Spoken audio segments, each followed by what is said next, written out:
کے سوالے شاہ مدینہ، شاہ مدینہ، یثرب کے والے سارے نبی تیرے در کے سوالے شاہ مدینہ، شاہ مدینہ، جلوے ہیں سارے تیرے دم سے، آباد عالم تیرے کرم سے، باقی ہر ایک شے، باقی ہر ایک شے نقش خیالی سارے نبی تیرے در کے سوالے شاہ مدینہ، شاہ مدینہ، تیرے لیے دنیا بنی ہے، نیلے فلک کی چادر تنی ہے، تو اگر نہ ہوتا، تو اگر نہ ہوتا، دنیا تھی خالی، سارے نبی تیرے در کے سوالے شاہ مدینہ، شاہ مدینہ، تو نے جہاں کی محفل سجائی، تاریکیوں میں شمع جلائی، مات کاندھے پہ تیرے، کاندھے پہ تیرے، کملی ہے کالی سارے نبی تیرے در کے سوالے شاہ مدینہ۔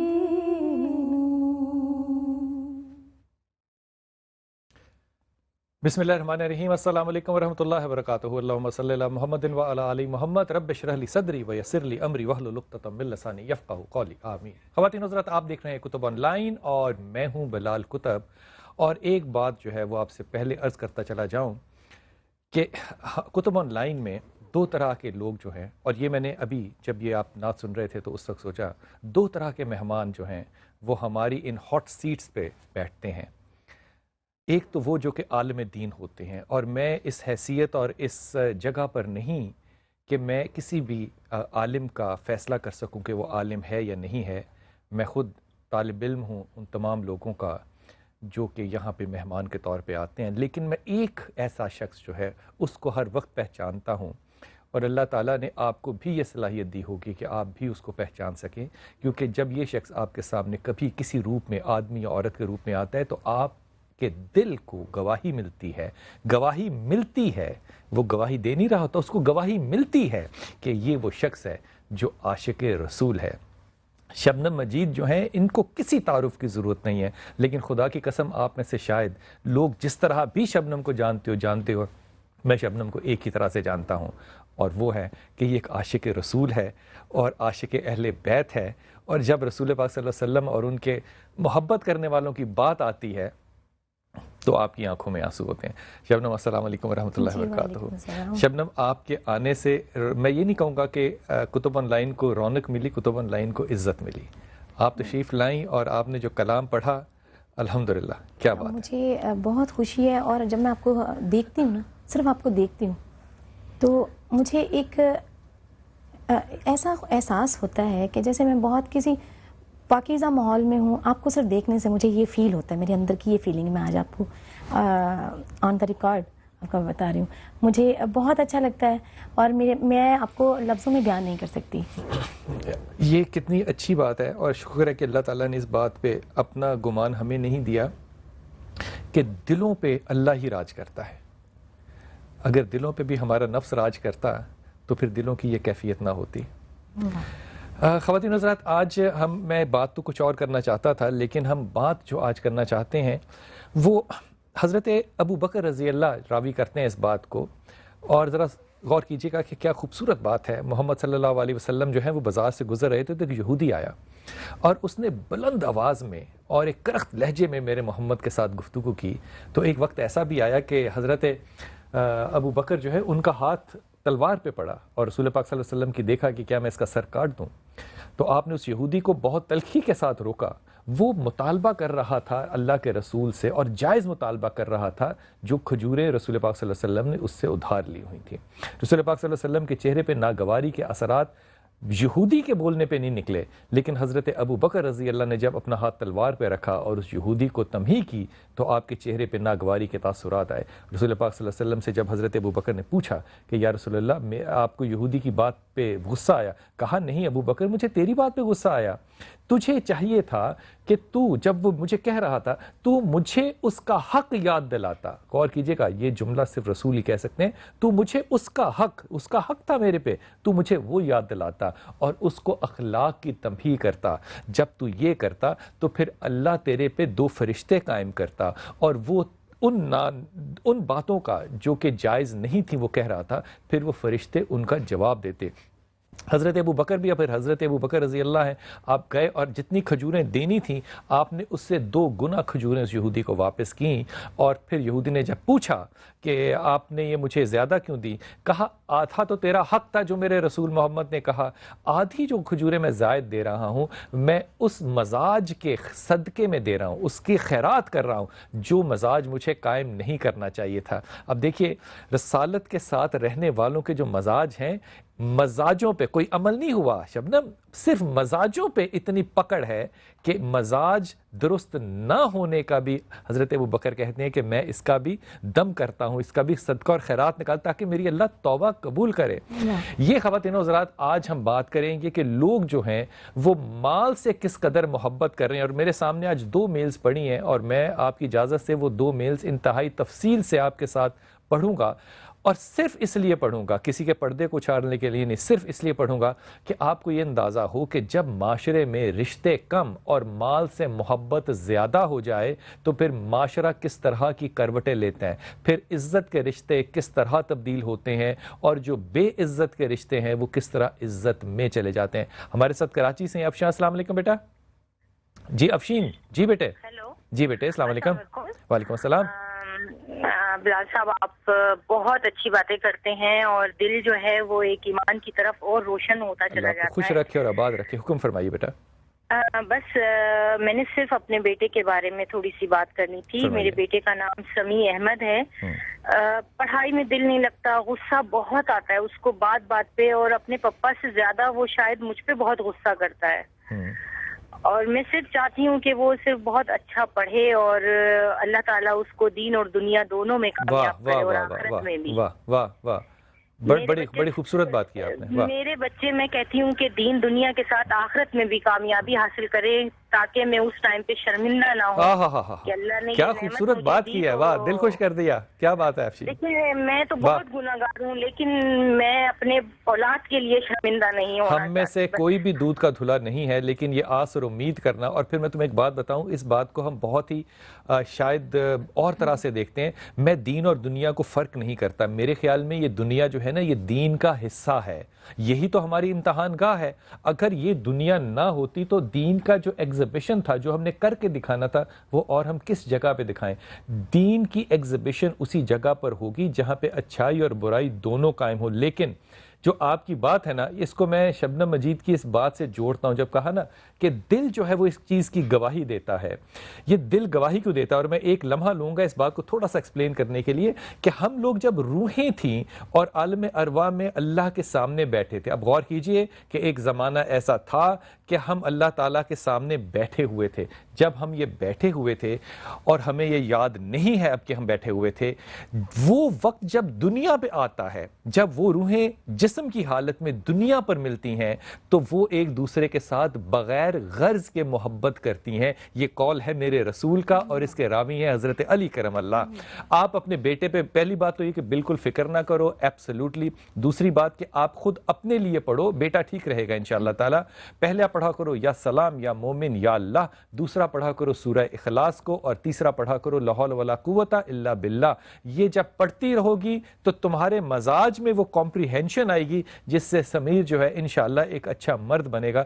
میں نے اپنی بیوی پہ غصہ کیا تو اس نے کہا آپ مجھے پہ ہر وہ غصہ کرتے ہیں, تو میں نے کہا اور میں کس پہ کروں, جس پہ غصے کا بس چلتا ہے اسی پہ کرتے ہیں نا. میں کچھ کہنا چاہوں گی, یہ جو ابھی جن کی کال آئی تھی کراچی سے, افشین جی, افشین, مجھے بہت اچھا لگا ان کی جو بات سن کے, کیونکہ میں بھی ایک ماں ہوں اور ہمیشہ ہر ماں تو یہی چاہتی ہے کہ میری اولاد ایسی ہو اور ہمیں شرمندگی نہ ہو, شرمندگی نہ ہو دنیا میں نہ آخرت میں. اور حالانکہ ہمارے جو بچے ہیں وہ بہت زیادہ اس طرح کی حرکتیں کرتے ہیں, تو میں سمجھتی ہوں اگر ساری ہی مائیں ایسے سوچیں تو ان کے بچے بالکل جہاں تک ہماری فیلنگ ہے وہاں تک پہنچیں گے. اور آپ نے یہ جو ابھی بتائی یہ بھی میں نے بھی اپنے پاس رکھ لیا, میں بھی پڑھوں گی انشاءاللہ تعالی, انشاءاللہ تعالی.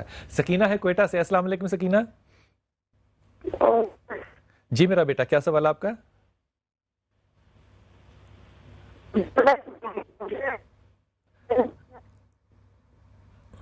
سکینہ آپ کی آواز کٹ رہی بیٹا, اور میں باقی بھی تمام دوستوں سے, بہن بھائیوں سے کہوں گا کہ جو موبائل کا استعمال کر رہے ہیں وہ کسی ایسی جگہ پر آ کے کال کیا کریں جہاں پہ کہ کھلا آسمان ہو اور آواز جو ہے وہ سگنل کے ساتھ صاف آ رہی. خواتین سے چھوٹا سا وقفہ کریں گے, لیکن واپس جب آئیں گے تو میں آپ سے عرض کروں گا کہ یہ جو دلوں کے راز ہوتے ہیں, دلوں کے اوپر جو بات اترتی ہے, یہ بات صرف یہاں تک کی نہیں ہے کہ ہماری روحیں جو تھیں وہاں پر تھیں اور وہ جب دنیا پہ ملتی ہیں تو محبت کرتی ہیں.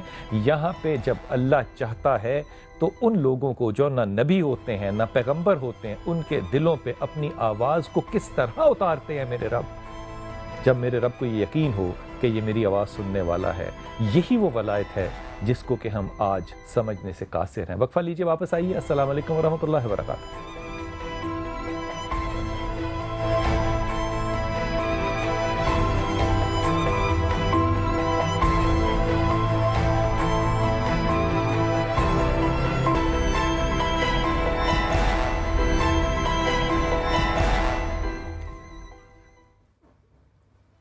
بسم اللہ الرحمن الرحیم. خواتین صاحب, بریک پہ جانے سے پہلے میں آپ سے عرض کر رہا تھا کہ اللہ تعالیٰ جو ہے وہ دلوں پہ گمان کیسے ڈالتے ہیں, اور اس بات کو میں گمان کہوں تو شاید کمزور لفظ ہے, اس کو میں اگر الہام کہوں تو زیادہ اچھا اور بہتر, اور یہ زیادہ بہتر اور قریب لفظ ہے. حضرت عثمان رضی اللہ اور حضرت طلحہ رضی اللہ جو ہیں یہ ایک سفر سے آ رہے تھے, شام سے آ رہے تھے, اور حضرت زبیر رضی اللہ جو ہیں وہ ان کو رسول پاک صلی اللہ علیہ وسلم کے پاس لے کے گئے اور دارالارقم میں بیٹھے تھے میرے محمد صلی اللہ علیہ وسلم, اور وہاں پہ جا کے حضرت عثمان اور حضرت طلحہ نے لا الہ الا اللہ محمد رسول اللہ جو ہے وہ پڑھا اور دین اسلام کو دل سے بھی قبول کیا, اور پھر دنیا نے دیکھا جیسا انہوں نے قبول کیا. لیکن جب یہ کلمہ پڑھ چکے تو حضرت عثمان رضی اللہ نے ایک بڑی عجیب کا لفظ استعمال کر رہا ہوں, بڑی عجیب بات کہی. کہا کہ یا رسول اللہ, ہم تو آپ کے پاس آنے سے پہلے مسلمان ہو چکے. اب یہ جملہ جو تھا یہ بڑا عجب تھا کہ آپ کے پاس آنے سے پہلے لا الہ الا اللہ پڑھنے سے پہلے یا رسول اللہ ہم تو مسلمان ہو چکے. تو صحابہ نے پوچھا کہ حضرت عثمان سے کہ کیسی بات کہہ رہے ہیں. کہہ رہے ہیں جب ہم شام سے سفر کو واپسی پہ چلے تو رات کو ہم سونے کے لیے لیٹے, ہم نہ ہوش میں تھے اور نہ نیند میں تھے, نیند اور ہوش کی درمیانی حالت. اب پہلی بات تو یہ کہ یہ مرحلہ ایک یاد رکھ لیجئے گا کہ جب بھی خیال خدا دلوں پہ وارد کرتا ہے تو وہ اس کیفیت کا نام ہے جو کہ نہ نیند ہو اور نہ جاگنا ہو.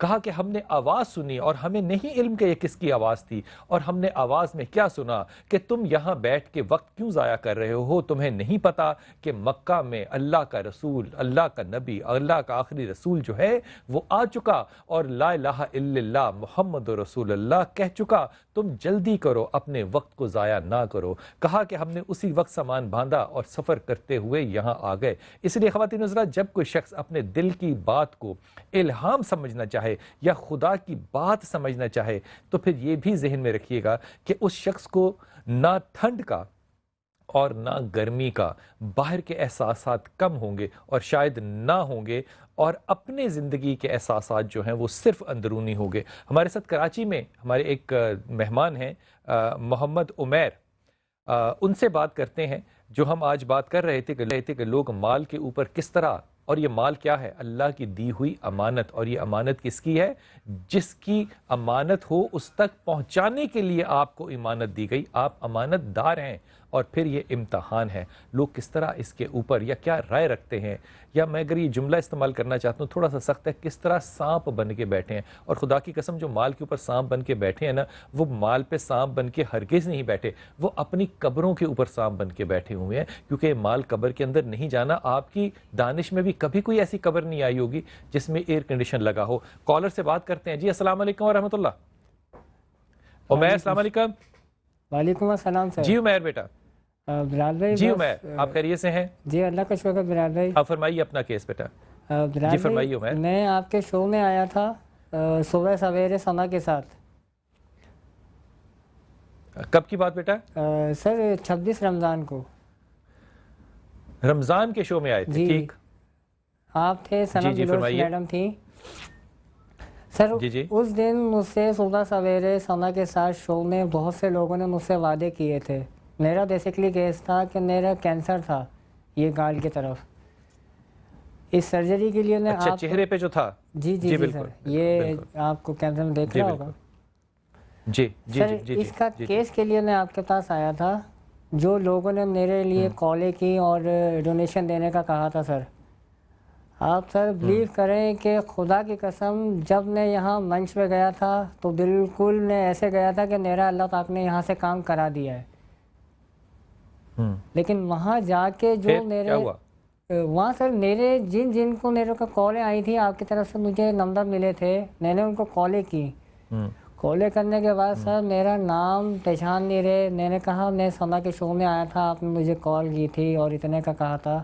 انہوں نے قسم سے یہ کہا کہ دوسرے دن دے دیں گے، تیسرے دن دے دیں گے. سر یہ دن آ گیا. آج میں جو یہاں مجبور بیٹھا ہوں صرف اس لیے کہ مجھے یا میرے یعنی کتنے بھی مجبور ہیں، بیمار ہیں بیچارے، کوئی سر کوئی شوق سے نہیں آتا میڈیا پہ.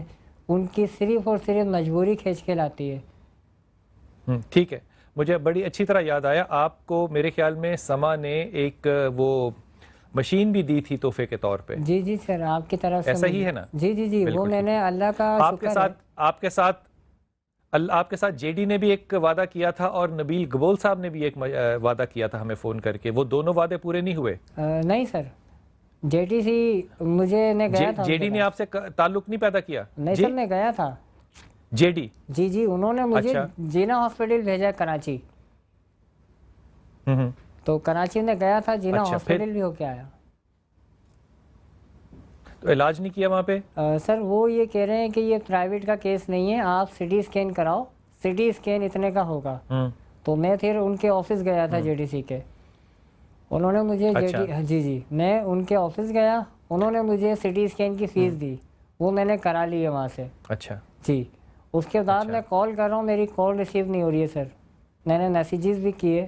اچھا میں آپ کی طرف سے اور اپنی طرف سے بھی جے ڈی سی جس کے بانی جو ہیں وہ شہنشاہ نقوی صاحب ہیں کراچی میں ان سے درخواست کرتا ہوں. اور یقین کیجئے کہ جتنے پروگرام ہیں شہنشاہ نقوی صاحب یا خود، اور میں شہنشاہ نقوی صاحب کو ذاتی طور پہ جانتا ہوں، بالکل صحیح اور ایماندار آدمی ہیں اور کام کرنا چاہتے ہیں اور لاکھوں اور ہزاروں کا کام کر رہے ہیں اور بغیر کسی اس بات سے کہ وہ کس مسلک سے تعلق رکھتا ہے.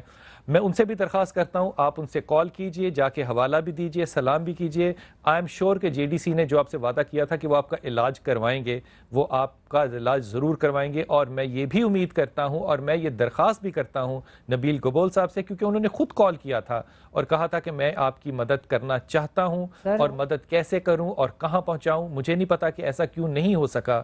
یہ بہت بڑا سوال ہے میرے لیے. میرے خیال میں آپ کراچی میں اگر ہیں تو آپ ہمارے وہاں پہ بہت اچھے بھائی رضا ہارون بھی ہیں، آپ ان کے پاس بھی جائیے. 90 ان کا جو دفتر ہے خدمت خلق کے نام سے، وہاں بھی رابطہ قائم کیجئے. آئی ایم شیور کہ وہ آپ کے لیے کچھ نہ کچھ کریں گے. یہ تو میں درخواست کر رہا ہوں، جو وعدے پورے نہیں ہو سکے اس پہ سوائے شرمندگی کے اور میں کچھ نہیں کر سکتا. اور میں یہ بات آپ نے تو اپنا کیا کہنا چاہیے دل کا غبار میرے سے پہ نکال دیا نا. یقین کیجئے کہ ان سارے 29 دنوں میں، اور شبنم یہ بڑی شرمندگی کی بات ہے کہ لوگوں نے فون کر کے ایس ایم ایس کر کے لاکھوں نہیں کروڑوں روپے کا ہم سے وعدہ کیا کہ ہم اس کے لیے پیسے دیں گے، اس کے لیے، اور اپنی خوبصورت آوازیں ہمیں کئی کئی منٹ سنائیں. اور کچھ ایسے لوگ تھے جنہوں نے یہ بھی کہا کہ میں تو کتب صاحب مدینہ میں بیٹھا ہوں، میرا نام نہ لیجئے اور آپ یہ اتنے پیسے میری طرف سے ڈال لیجئے. یقین کیجئے کہ میرے پاس پورے رمضان میں جتنے لوگوں نے وعدے کیے جو کہ کروڑوں روپے میں تھے، ایک کراچی کے 2 بھائی دوست ہیں، میں نام نہیں لیتا کیونکہ اجازت نہیں لی ہوئی میں نے ان سے، اسماعیل، انہوں نے 1.25 لاکھ روپیہ دیا، اور ایک فوجی کوئی کپتان یا میجر تھا جس کا نام مجھے نہیں پتا، اس نے مجھے 10,000 روپیہ دیا. سوائے 2 لوگوں کے کسی نے وعدہ پورا نہیں کیا، لیکن رو رو کے ان لوگوں کے آوازیں جو ہیں وہ ٹھہرتی نہیں تھیں کہ جناب ہم بڑے دکھی ہیں اور ہماری طرف سے یہ پیسہ جو ہے یہ آپ سمجھیے کہ آپ کے اکاؤنٹ میں آ گیا. کیوں نہیں آیا میں اس پہ آپ کو کیا کہہ سکتا ہوں، لیکن میں اب بڑی اطمینان سے اور بڑے کانفیڈنس سے یہ کہہ رہا ہوں کہ شہنشاہ نقوی صاحب کے پاس آپ جائیے. جے ڈی سی نے جو وعدہ کیا ہے، اور وہ وعدہ ہے علاج کا، مجھے حتمی یقین ہے کہ وہ اپنا یہ وعدہ ضرور پورا کریں گے. جو باقی معاملات ہیں آپ کے اسپانسرشپ پہ، وہ آپ کے معاملات پہ میں صرف دکھی دل سے لوگوں سے ہاتھ باندھ کے یہ درخواست کر سکتا ہوں کہ یا تو وعدہ کیا نہ کیجئے، یا وعدہ خدا کے واسطے کریں، اور وہ بھی رمضان کے دنوں میں. میں یہ سمجھتی ہوں کہ کچھ لوگ اپنی آواز وہی والی آپ کی والی بات کہ اپنی آواز سنانے کے لیے اور اپنا نام بتانے کے لیے کہ ہم نے یہ کیا، میں سمجھتی ہوں کہ ایسے لوگوں کو ویسے شرم آنی چاہیے. دوسری چیز یہ ہے کہ اگر آپ کسی کے لیے کوئی کام ایسا نیکی کا کام کر رہے ہیں تو وہ اپنا دنیا اور آخرت دونوں جو ہے وہ سنوار رہے ہیں. تو آپ اللہ تعالیٰ کو ذہن میں رکھیں نا کہ آپ اللہ تعالیٰ کے لیے اس بندے کی، جو آپ کا اللہ کا بندہ ہے، آپ اس کی خدمت کر رہے ہیں، اس کی جان بچ جائے گی. مرنا تو ایک دن سب نہیں ہے، لیکن وہ اتنی مہلک بیماری سے نہ مرے، تو میرے خیال میں یہ اللہ تعالیٰ کے بہت قریب ہونے والی بات ہے. عمیر، آپ کا بہت شکریہ، آپ نے اپنا پیغام ہم تک پہنچایا، اور آپ کے اس پیغام سے ان لوگوں تک پیغام پہنچا جن کی وجہ سے میں آپ سے بھی شرمندہ ہوں اور بہت سے اور لوگوں سے بھی شرمندہ ہوں. آج ایک دوست نے بڑی اچھی بات کہی، اور یہ بات سنا کے میں آپ سے درخواست کروں گا کہ آپ 2 اشعار ضرور سنائیے اور ہم بریک کی طرف جائیں. کہنے لگے کہ ہم اللہ کا ذکر بڑا کرتے ہیں لیکن خوف خدا نہیں کرتے. یہ آج شام کو ایک ڈاکٹر صاحب نے مجھے بات کہی، مجھے بڑی خوبصورت ان کی بات لگی. اگر ہدیہ کرتے ہیں 2 اشعار تو بریک کی طرف چلیں. خادم ہوں پنجتن کا، خادم ہوں پنجتن کا، حق کی قسم ناز جتنا کرو بجا ہے میرا مولا علی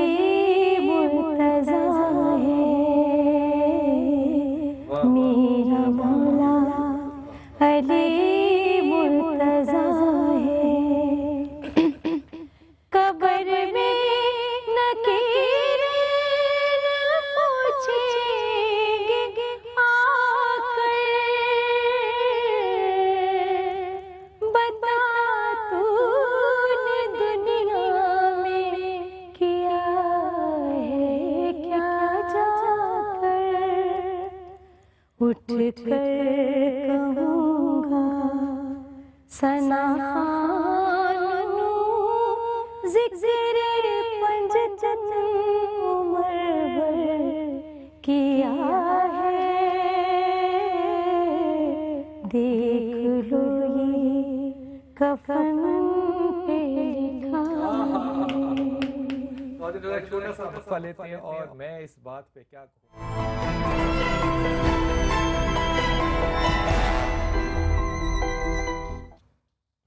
بسم اللہ الرحمن الرحیم. خواتین و حضرات، بریک پہ جانے سے پہلے شبنم مجید جو منقبت ہدیہ کر رہی تھیں، اس میں میرے دل میں بار بار بریک میں یہ گمان آ رہا تھا کہ کتنی اچھی بات ہے، اور یہ بات صرف ان لوگوں کے لیے ہے جو کہ اللہ اور اللہ کے رسول کو مانتے ہیں اور محبت کرتے ہیں. اور وہ بات یہ ہے کہ اگر کوئی بھی مقدر میں، جو کہ نہیں ممکن، کوئی بھی مقدر میں آپ کی اچھی بات نہ ہو، پھر بھی دیندار لوگوں کے لیے سب سے زیادہ خوبصورت جو ایک ہدیہ اللہ تعالیٰ نے دیا وہ ہے امید. اگر امید انسان کے پاس نہ ہو تو یقین کیجئے نہ خوشی خوشی رہتی ہے اور نہ غم گزارا جا سکتا ہے. یہ امید اور آس جو ہے وہ اس دنیا میں دعا کی صورت میں اور آخرت میں اجر اور جنت کی شکل میں. پھر ان لوگوں کا کیا کہنا جن کو اللہ تعالیٰ نے اس دنیا میں دیا ہو، امانت دار بنایا ہو، اور وہ لوگ آپ کی امانتیں آپ تک نہ پہنچا رہے ہوں. شبنم، ظلم انسان ہی انسان پہ کرتا ہے. جی بالکل. انسان، میں سمجھتی ہوں کہ انسان سب سے زیادہ ظالم ہو سکتا ہے اور ہو جاتا ہے وہ اس صورت میں کہ ایسے لوگ کچھ ہوتے ہیں کہ جو ایسا ظلم کرتے ہیں کہ کیونکہ اللہ تعالیٰ نے جو فیصلے کرنے اللہ بہتر جانتا ہے کہ اس بندے کو میں نے سزا دینی ہے، جزا دینی ہے. لیکن جو لوگ خود سے مطلب کچھ بھی اچیو کرنے کے لیے آپ پہ ظلم کر دیتے ہیں، کوئی مقدر ایکسیپٹ نہ کرنا اور مقدر کو تبدیل کرنے کے لیے جادو ٹونے استعمال کرنا. جی بالکل، جادو ٹونے. اور ان جادو ٹونوں سے میں نے دیکھا کہ لوگوں کو پاگل کر دیتے ہیں. بے شک. اور ان کو کوئی خدا کا خوف نہیں ہے. میں یہ بھی پوچھنا چاہ رہی تھی کہ ایسے لوگوں کے لیے عبرتناک سزا دنیا میں بھی ہے. اور اس کا سوال کا جواب جو ہے نا وہ شبنم آپ کی اپنی بات میں ہی ہے کہ ان کو خدا کا خوف نہیں ہے. خدا کا خوف اس کو نہیں ہوتا جس کے لیے خدا نہیں ہوتا. جس کے لیے خدا ہوتا ہے اس کو خدا کا خوف ضرور ہوتا ہے. جس کے لیے خدا ہی نہیں ہے تو یقین کیجئے کہ اس ویکیوم کو پھر فل کون کرتا ہے؟ پھر اس کے اندر کا خدا جو ہے نا وہ نمرود بن کے اس کے سامنے کھڑا رہتا ہے. یہ 1 2 3 4 5 6 میلز ہیں جتنے بھی پڑھ سکا. یہ میں نے خاص طور پہ خواتین حضرات پڑھ کے آپ کو اس لیے سنانی ہے کہ آپ کو احساس ہو کہ یہ جو نمرودیت ہے اور یہ جو سانپ بننا ہے اور جس کا ذکر شبنم بھی کر رہی ہیں، اس کا اس معاشرے میں کیا تذکرہ اور کیا ذکر ہے. ایک والد ہیں جنہوں نے کہ ہمیں لکھا، لیکن انہوں نے کراچی سے لکھا، کہا میرا نام نہ لیجئے. سنیے ذرا غور سے. میں نے ساری عمر اپنی اولاد کی خدمت کی ہے، جو میں کر سکا خود بھوکا رہا اور اولاد کو کھلایا. کبھی بیماری یا خوشی کو پورا کرنے میں کوئی کسر نہیں اٹھا رکھی. میری بیوی اب جھگڑ کر چلی گئی ہے. پورا خاندان میری برائیاں کر رہا ہے، مجھ پہ تہمت لگا رہا ہے اور میری اولاد میرے خلاف کر دی گئی ہے، جس کی وجہ سے میرے بڑے بیٹے نے پہلی مرتبہ میرے ساتھ اور میری والدہ یعنی کہ اپنی دادی کے ساتھ یہ بدتمیزی کی اور گالیاں دیں اور مجھے قتل کی دھمکیاں دیں، اور اس کی عمر صرف 18 سال ہے. میرے خیال میں یہ 18 سال کا بچہ باپ کے ساتھ تو جو کر رہا ہے، ماں کو بھی فکر کرنی چاہیے کہ یہ اس کا جنازہ اٹھائے گا، اس کو غسل دلائے گا یا وہ بھی نہیں کرے گا. پچھلے 2 سال سے میری جاب نہیں ہے، میری بیوی کیونکہ جا چکی ہے، کوئی رابطہ نہیں ہے، اولاد میرے خلاف ہے، میری چھوٹی بیٹی ترس رہی ہے، مجھے ملنے کے لیے نہیں مل سکتا. سب لوگ مجھے غلط سمجھتے ہیں اور میں صرف خدا کو اپنا پردہ رکھتا ہوں اور خدا پہ ہی بھروسہ کر کے اس کو ڈھال سمجھتا ہوں. مجھے بتائیے کہ کیا قرآن اور حدیث کی روشنی میں میرا بیٹا، اگر میں نے اس کے حقوق پورے نہ بھی کیے ہوں تو مجھے وہ دھمکیاں موت کی دے سکتا ہے؟ خدا کی قسم کھا کے کہہ رہا ہوں یہ بات، میں فتویٰ کیونکہ دے نہیں سکتا، میں صرف قسم کھا سکتا ہوں کہ اللہ تعالیٰ نے جب یہ آیت اتاری نا کہ ماں باپ کے آگے اف نہ کرنا، تو اللہ تعالیٰ نے بریکٹ میں یہ نہیں لکھا کہ ماں باپ صحیح بھی ہوں. ماں باپ کو حق ہے کہ وہ غلط ہوں تو ہوں، وہ ان کا اور ان کے اللہ کا معاملہ ہے. آپ کا فرض بحیثیت اولاد یہ ہے کہ جب دونوں یا دونوں میں سے ایک اس عمر کو پہنچ جائیں، جب وہ بچے بن جائیں، ان کو نیند زیادہ آئے، وہ تھکے ہوئے ہوں، کھانا خود نہ کھا سکیں، تو آپ اسی طرح ان کی پرورش کریں جس طرح آپ کی پرورش انہوں نے کی. میں حضرت آپ کا نام کیونکہ میں نے پڑھا ہے، میں صرف 2 باتیں آپ سے عرض کروں گا. پہلی بات تو یہ کہ بیک فٹ ہو کے پیچھے ہٹ کے بیٹھ جائیے خاموشی سے. آپ عزت دار آدمی ہیں، آپ اپنی رسپیکٹ کو کانشیسلی ہینڈل کرتے ہیں، اس لیے آپ نے لگڑنا جھگڑنا ہے نہیں. حالانکہ آپ عدالت میں جا سکتے ہیں لیکن مت جانا. پہلی بات تو یہ، کانفلکٹ میں مت پڑنا. دوسری بات یہ، سورہ اخلاص کی تلاوت کرو، لا حول ولا قوت الا باللہ پڑھو، اور ایک چیز یا ولی یا نصیر، یہ 3 تسبیحات جو ہیں یہ ہر وقت پڑھتے رہو. خدا تعالیٰ ان کے دلوں کو بھی نرم کرے گا، اور یہ بھی دعا کہ ان کو راہ راست بھی دکھائے اور ان کی عقل کو سلیمیت بھی عطا فرمائے. اب یہ ایک اور کیسی خوبصورت کہ میں یہ طنزاً کہہ رہا ہوں، کہتی ہیں کہ میرا نام نہ لیجئے گا، صرف GNU کہہ دیجئے گا. GNU لکھتی ہیں کہ میری بھابھی کی شادی. اب یہ ذرا تذکرہ غور سے فرمائیے گا، یہ ہمارا معاشرہ ہے، پہلا بھی ہمارا معاشرہ تھا، یہ بھی ہمارا معاشرہ ہے. میرے بھائی کی شادی کو 15 سال ہو گئے ہیں، 2 لڑکے اور 2 لڑکیاں ہیں. میری بھابھی کا کافی مردوں کے ساتھ ناجائز تعلقات ہیں. میرے بھائی کو بچوں کے بارے میں بھی تحفظات ہیں کہ بچے کس کے ہیں، کہ بھائی کے بچوں کے DNA ٹیسٹ کرانے چاہیے کہ نہیں. پہلی بات تو یہ کہ DNA ٹیسٹ میں مفتی نہیں ہوں لیکن میں کہتا ہوں کہ نہیں کرانے چاہیے. وجہ یہ کہ حدیث یہ ہے کہ بچے اس کے ہیں جس کے بستر پر پیدا ہوئے، بخاری شریف کی حدیث ہے. اس لیے بچوں کو ڈسپیوٹ میں مت ڈالے آپ کا بھائی. اگر اپنی کمزوریاں ہیں تو اپنی کمزوریاں اپنے منہ پہ کھانا سیکھے. اب یہ اگلا پیراگراف دیکھیے. میری بھابھی کی 2 بیٹیوں میرے بھائی کی 2 بیٹیوں کو ان کی ماں سے الگ کر دینا چاہتے ہیں کیونکہ میری بھابھی کا کردار برا ہے. میرا نہیں خیال کہ کردار کی وجہ سے بچوں کو الگ کرنا چاہیے. اور اب وہ میرے شوہر کو بھی اپنی طرف مائل کرنا چاہتی ہیں، یعنی کہ نند کے شوہر کو بھی بھابھی جو ہے نندوئی کو وہ بھی اپنے ساتھ شامل کرنا چاہتی ہیں. تو آپ کے جو شوہر ہے میری پیاری بہن، وہ دودھ پیتے بچے ہیں کہ ان کو کوئی برائی کی طرف مائل کرے گا تو وہ کھچے چلے آئیں گے کچے دھاگے کی ڈور کی طرح. میرا بھائی میری بھابھی کو طلاق دے رہا ہے. اب خیال آیا ہے ان کو 4 بچوں کے بعد کہ طلاق دینی ہے، اور مجھے ڈر ہے کہ کہیں میری بھابھی میرے شوہر سے نکاح نہ کر لے. میں تف کہتا ہوں اس بات پہ جو آپ مجھے جو لکھ رہی ہیں 100% غلط بیانی سے اقوام لے رہی ہیں. آپ کو اندازہ ہے اس بات کا کہ آپ کے گھر کا ماحول کیسا ہے، آپ کیسی ہیں، اور آپ کے بھائی اور بھابھی کیسے ہیں، اور آپ کے شوہر کیسے ہیں. بی بی یہ کوئی دنیا جو ہے نا، یہ فری فار آل گیم نہیں ہے. جیسے انگریزی میں کہتے ہیں فری ڈنرز کہیں نہیں ہوتے. یہ جو امورالٹی آپ کے خاندان میں رچی بسی ہے، نہ کسی نے DNA کرانا ہے، نہ کسی نے کسی کو طلاق دینی ہے. جو بیٹیاں آپ کے بھائی کی ہیں وہ اسی طرح رہیں گی جس طرح کے بھابھی چاہے گی. آپ کا شوہر اگر اتنا ہی بھولا ہے تو اس بات پہ بھی ذرا تکیہ کرنا میرے بچے کہ وہ شوہر طلاق کا انتظار کیوں کرے گا کہ وہ طلاق دے تو اس سے شادی کرے. اور بہت سے راستے ہیں. یہ معاشرہ اس لیے اس طرح کا ہے کیونکہ اس معاشرے میں حلال اور حرام کی تقسیم نہیں ہے. آپ حرام ضرور، میں نہیں کہہ رہا کہ کھائیے، حرام ضرور کھائیے، اور خدا کے والیو حرام کو حرام سمجھ کے کھائیے، حرام کو حلال سمجھ کے نہ کھائیے. ہمارے ساتھ کالر ہے. السلام علیکم سکینہ. السلام علیکم. وعلیکم السلام بلال بھائی. جی فرمائیے سکینہ، کہاں سے بات کر رہی ہیں آپ؟ میں کھوٹے سے بات کر رہا ہوں. مجھے بہت عرصے سے آپ سے بات کرنی تو کار نہیں مل رہے تھے، تو آج ہی میں بہت خوشی ہے. آپ ماشاءاللہ بہت اچھی باتیں کرتے ہیں. سوال کیجئے میرا بیٹا. آپ کو پروگرام اچھے لگتے ہیں. سوال اور کیجئے. میرا مسئلہ یہ ہے کہ میں اپنے صحت کے بارے میں پوچھنا چاہتی تھی. اور میں بہت عرصے سے بیمار رہتی ہوں. بہت ساری ڈاکٹروں کے پاس گئی، بہت ساری وہ لوگوں کی کہنے کی دوائی بھی کھائی لیکن ٹھیک نہیں ہوئی. تو آپ سے مشورہ لینا چاہتی تھی کہ میں کیا کروں. سکینہ ایک جملے میں ایک لفظ میں بتا دو کہ آپ کو کیا بیماری ہے. سر میری بیماری بہت، ابھی تو کبھی ڈاکٹروں نے کہا کہ دل تو ہے، لیکن ڈاکٹروں نے کہا دل ہے اور جو ہے اعصاب ہے، اور بعض ڈاکٹروں نے کہہ رہے کہ آپ بالکل بیمار نہیں ہو. اچھا اب آپ چپ کر کے فون رکھو اور ٹیلی ویژن پہ میری بات سنو. پہلی بات تو یہ سکینہ کہ تمہیں کوئی بھی بیماری نہیں ہے.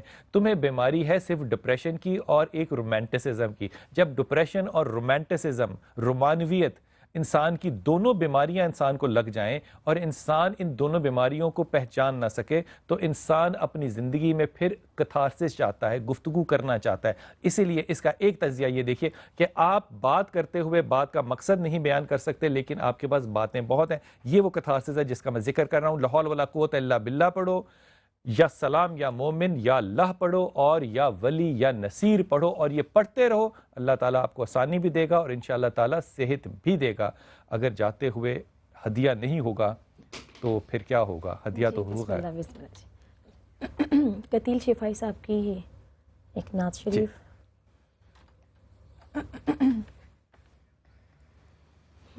وہ جو اپنے خدا سے ہوئے ہم کلام، ان پہ لاکھوں درود، لاکھوں سلام. جلوہ فرما جو سارے نظاروں میں،